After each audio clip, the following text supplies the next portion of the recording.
Pennsylvania Farm Show complex is under 23 acres of roof, the largest indoor agricultural exposition in the United States of America. And it would appear to be self-evident that we have a sheep in front of us.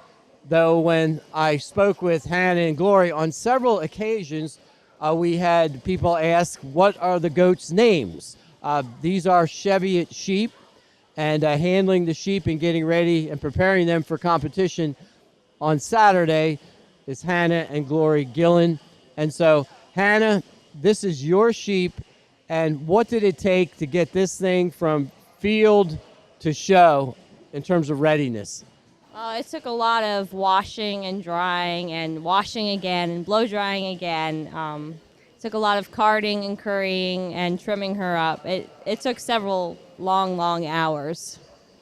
In terms of the work ethic that's involved, now the last couple weeks have been brutal weather-wise, and it's been something akin to 5 degrees out on the farm.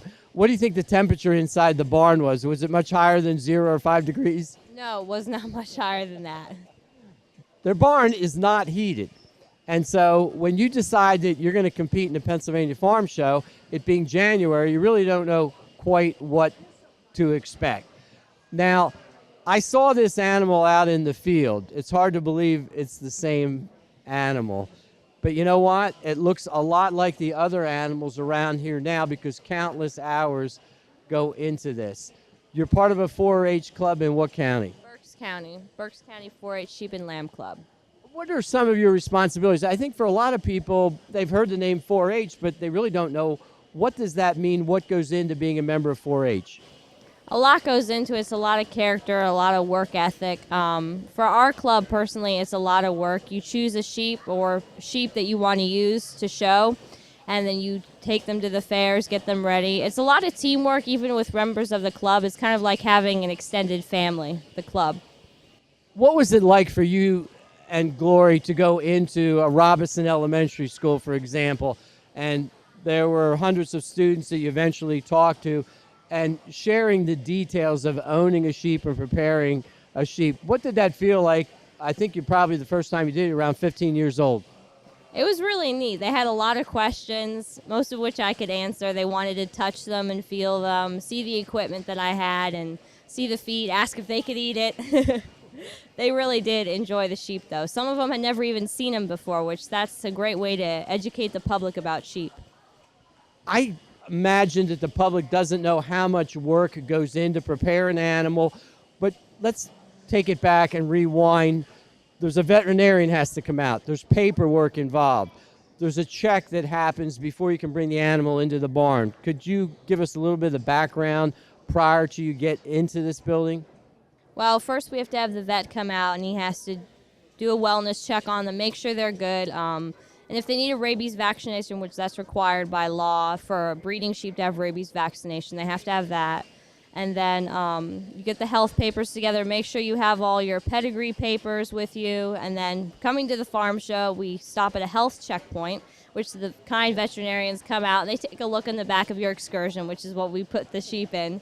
And they come out and make sure everything's all right. They give you this card, and then you come in, check your sheep in, get everything unloaded, and get ready to work.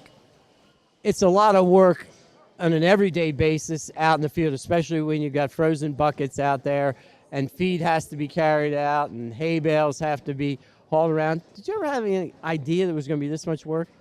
I think I had some idea, but not probably until I got fully into it did I realize how much work it was going to be. But I still like it, no matter how much work there is. One closing question and a remark. Tell us a little bit about the camaraderie of the various contestants. I get the impression when I'm in this barn and I see you all out there, you're not competing against one another, you're competing with one another. There's a real affinity within the club and the extended community in agriculture in Pennsylvania, is there not? Yes, there is. It's easy to tell that when you're out there in the show ring, you know that you're out there with other fellow competitors, which we're not really competing against one another, we're competing with one another. It's all about teamwork and everyone doing their best, and that's what's put into everything that goes on here. Let me ask Glory just one quick question, because just a relative few minutes ago, another farm family came over here. They had an extra animal, and they didn't have anybody to handle that extra animal out in the ring. What's it like handling somebody else's animal? Is it any more difficult? Do you get a little bit anxious in a situation like that? Well, it depends on the animal. Sometimes if it's like a bigger animal, you could be nervous that you'd lose it, or like the animal knows its handler, so it might know that, oh, you're not my owner and like I don't like you. So it's sometimes difficult. Good. For both of you, I noticed out in the ring that your sheep were communicating with one another. One was in the ring, one was outside the ring, and they were talking, if you will, bowing back and forth, and they were distracting one another. Had you ever experienced that before, anticipated that? I think they've probably done it before, but for some reason, I guess the one in the ring just wanted to go back and be with her friend. She didn't want to be out there. And I think that's why they were communicating to one another. They were kind of missing one another.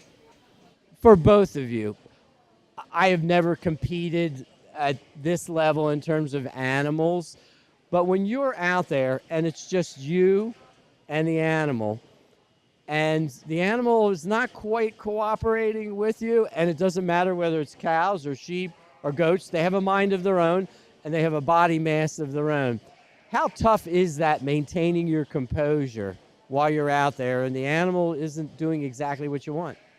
It can be very tough at times to keep your cool and stay calm because the animal's going to feed off of your emotions, so you have to be careful how you act out there. If you're upset, they're probably going to be upset, and if you're calm, then they'll probably be calm as well.